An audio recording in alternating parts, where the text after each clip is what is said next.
47. Bonjour, donc je suis Alexis de Repère, je suis ingénieur en bioinformatique à l'Institut Pasteur de la Guadeloupe. Bonjour, je suis David Couvin, chercheur en bioinformatique à l'Institut Pasteur de la Guadeloupe.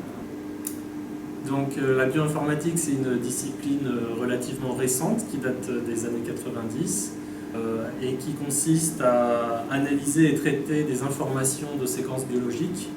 Donc généralement ce sont des séquences d'ADN, mais ça peut aussi être des séquences de protéines.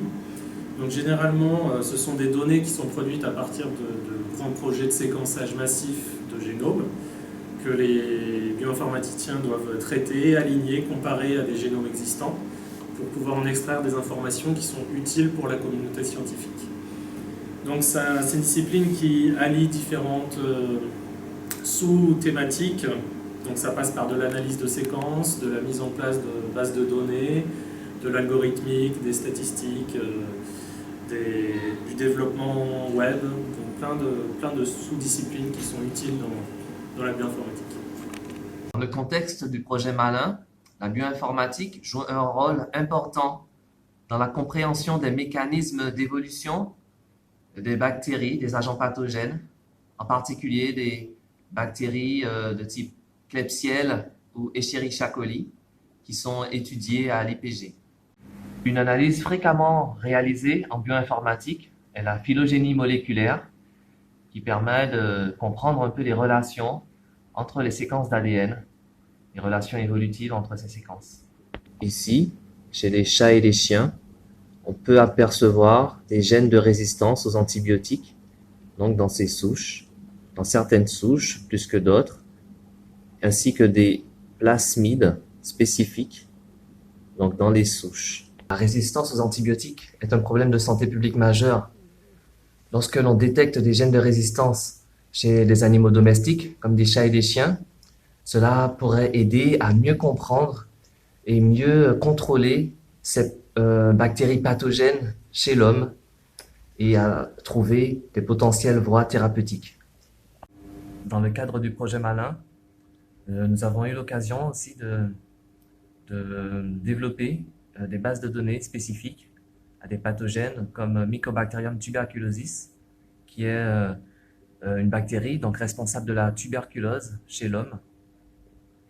Donc, CITVIT 2 en est une des versions, donc grâce à l'effort collaboratif entre divers chercheurs.